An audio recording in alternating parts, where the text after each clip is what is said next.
Hi, this is Nick from TwoNav Australia. This video clip is about TwoNav products, in particular the manipulation of maps and how you can utilize the various map formats.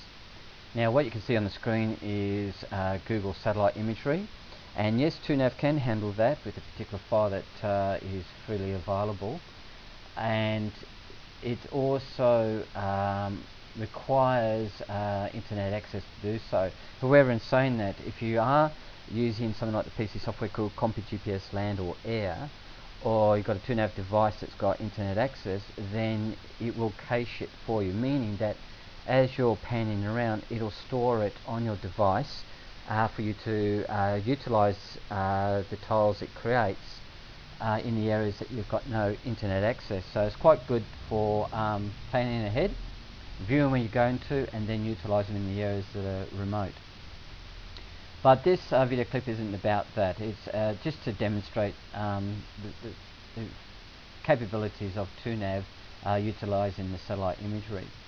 So what I'm going to do is I'm just going to show you now what it can do with the various raster maps, like the HEMA style maps or the Westprint style maps, ones you get from state governments like Vic maps, Tas maps, the 50k scale maps, etc, etc. They're raster maps. And also what I'm going to do is to show you how the vector data or maps can be used at the same time, which is unique worldwide. The HEMA navigators, the VMS navigators can't do it, and Magellan can't do it. Garmin can to a certain extent utilise both vector and raster, but the raster or the satellite imagery in high detail, you only got about a 10 square kilometre area that you can use. Garmin limits you quite considerably, and that's the reason why many people are shifting over to TwoNav. As you can see here, you've got one vector map and 3 raster maps. And the reason why I split the 250k into 2 is because Android can only handle up to 2 gig maps, and the 250k is a little bit more than that. And then we've got West Australia at 100k scale map, which is in theory 2.5 times better than the 250k scale map.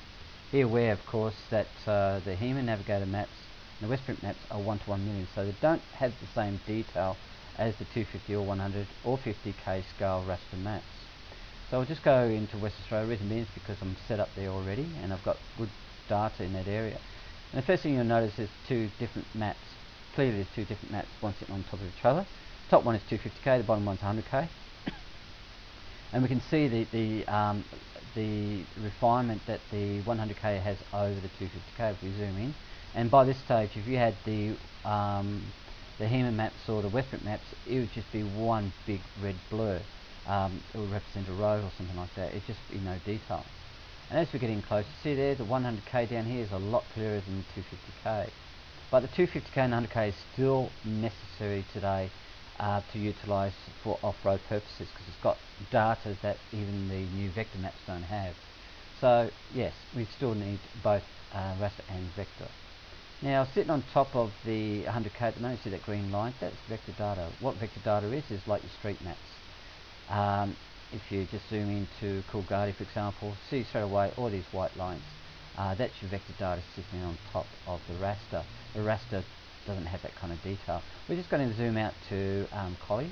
The reason being is because I've got great detail for that area. And we're zooming in. The 100k is all this green and white area.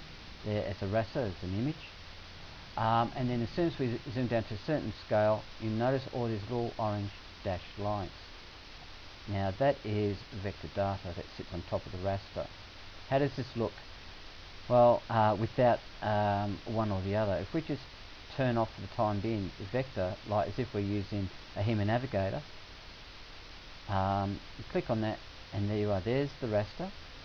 Now be aware the HEMA navigator and the VMS navigators, both of those use 2 separate programs to do exactly what TwoNav can do. Both of those use raster programs. One uses Aussie Explorer and the other one uses Memory Map. And they both use iGo for your street navigation. The problem with that is, street navigation, which is vector, is it doesn't allow those 2 suppliers to utilise vector data other than the Navtec data or the census or whereas data set. In other words, you won't see the same level of detail as you do on a TwoNav device. So let's just get the vector back up on the screen just to make a point there for West Australia. And there you go again. So if you're driving this area, you certainly want the vector there at the same time. So that's a good example of why I can only recommend the TwoNav product range over the HEMA, the VMS, the Magellan or the Garmin, because of the way it manipulates the maps, the way it allows you to view the maps. In actual fact, it also allows you to make the top raster map, in this case the 100K, semi-transparent so you can see the 250K sitting underneath at the same time, because the 250K does have additional data as well that the 100K doesn't have. So it is certainly a viable product. Please consider it. If you need any more information, please go to twonav.com.au and email us if you need any questions answered. Thank you. Bye-bye.